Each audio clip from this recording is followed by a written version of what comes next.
A practical question. It turns out, in the syllabus, I did the readings for New Spirits based on the first edition, which was the edition I had, and I wasn't aware that we were going to be getting a second edition. So it does seem like there's some discrepancy in the pagination between the two editions. So I'm going to, tomorrow, I'll compare the two editions, and I'll send out a message via BSpace correcting the pagination so it's equivalent to what I was intending you to read. And hopefully there aren't any big changes that I wasn't expecting between the two editions.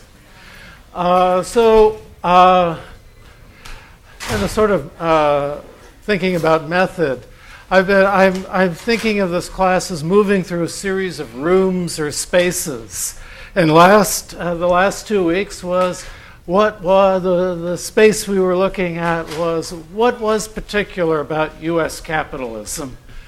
Now we're moving into the question, or what was called at the time the labor question. So in the late 19th century and early 20th century, whenever the word question was attached to something like the labor question, the woman question, the Negro question, it generally meant this category, or the Catholic question, this category of people, for one reason or another, was thought to be a problem in terms of the way society was functioning, that they couldn't really live up to the expectations of full citizenship. So the question was, what do you do about them? The labor question, as we get into it, is particularly curious because at the end, in the middle of the 19th century, after the Civil War, the United States proudly thought of itself as a working man's republic. So therefore, to think that a working man's republic can have a problem with labor, it would seem to be a bit of a contradiction. In talking about labor, what I want to do is first highlight the violence that characterized the relationships of labor and capital in the United States throughout the period we're talking about. From 1876, and I'll be going back to that date in a little bit, to the beginning of World War II. The United States was considered to have the most violent labor relations in the world. And I'm going to show you some things that will indicate to you why people thought that. Race relations were even more violent, but we'll get into that in the next week or two. So I want to talk about the violence that characterized the conflict between labor and capital. I want to talk about the two competing forms of ideas about how best to organize the labor movement to achieve its goals.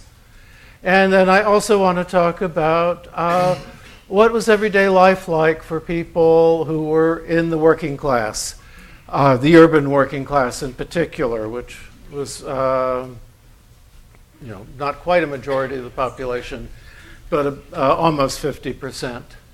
How did the different tiers within the urban working class get by? What kind of expectations did they have?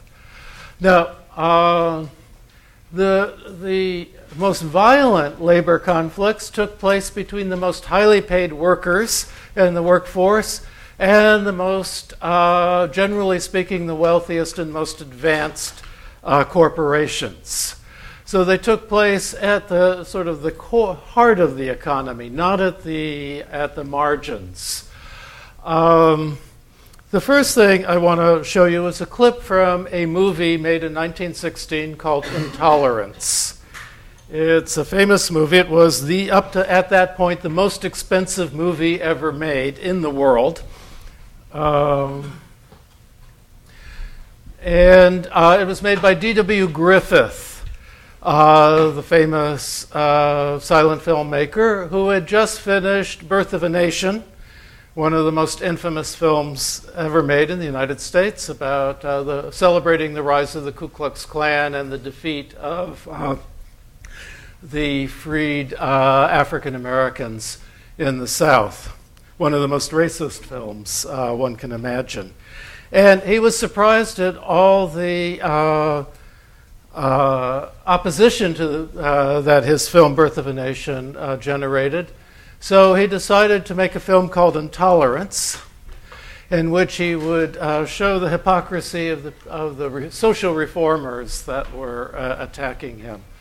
And the core of the film is the story of a young working class man who is framed for murder and sentenced to be hanged, and the struggle to free him.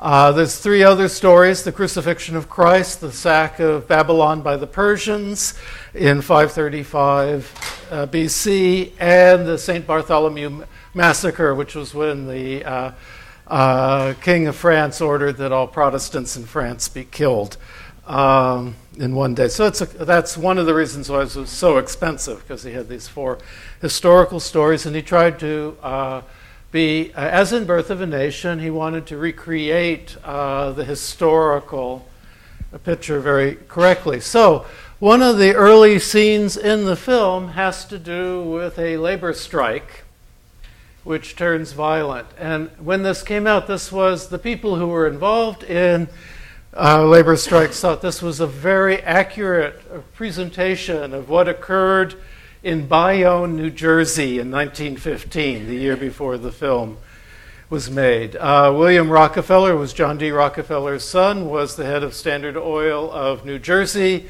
He was starting a foundation, and he ordered a 10% cut in the wages of all of his workers at the Standard Oil refinery in Bayonne, New Jersey, with the money going to the new Rockefeller Foundation that he was setting up, which was going to be dedicated to child welfare and health issues.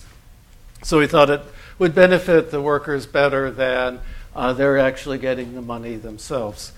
At any event, the workers went on strike to protest this, and the strike turned quite deadly.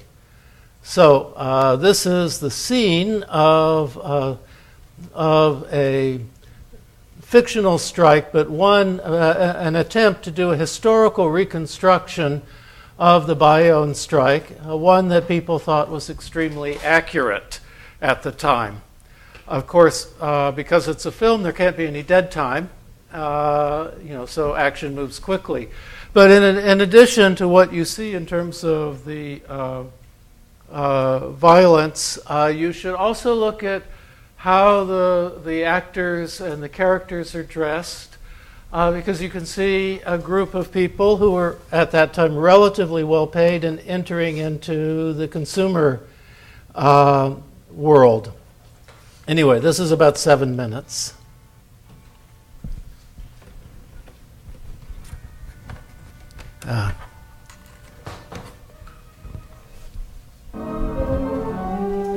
Jenkins is the Rockefeller character.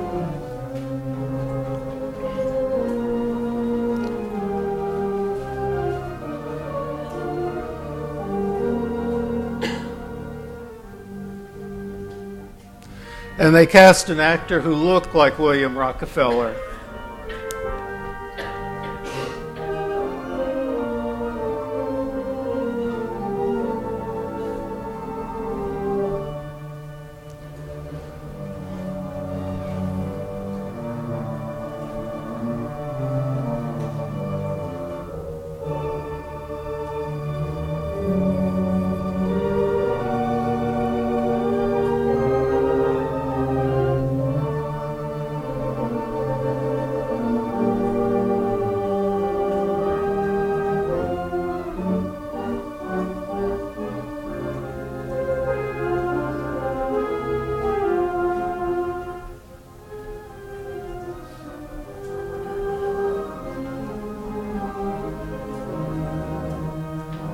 So, working class community, actually in Los Angeles, where they shot it.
At this time, you did not have newsreel footage that captured events like this. So to see a historical reconstruction of film like this was, in effect, to see a scene like this for the first time.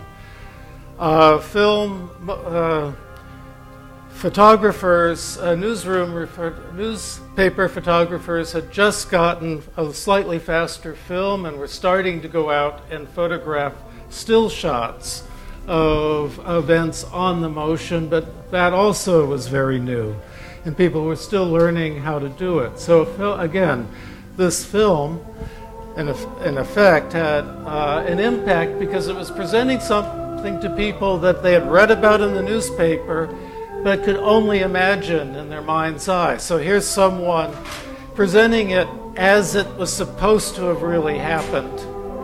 Of course, with personal stories interwoven.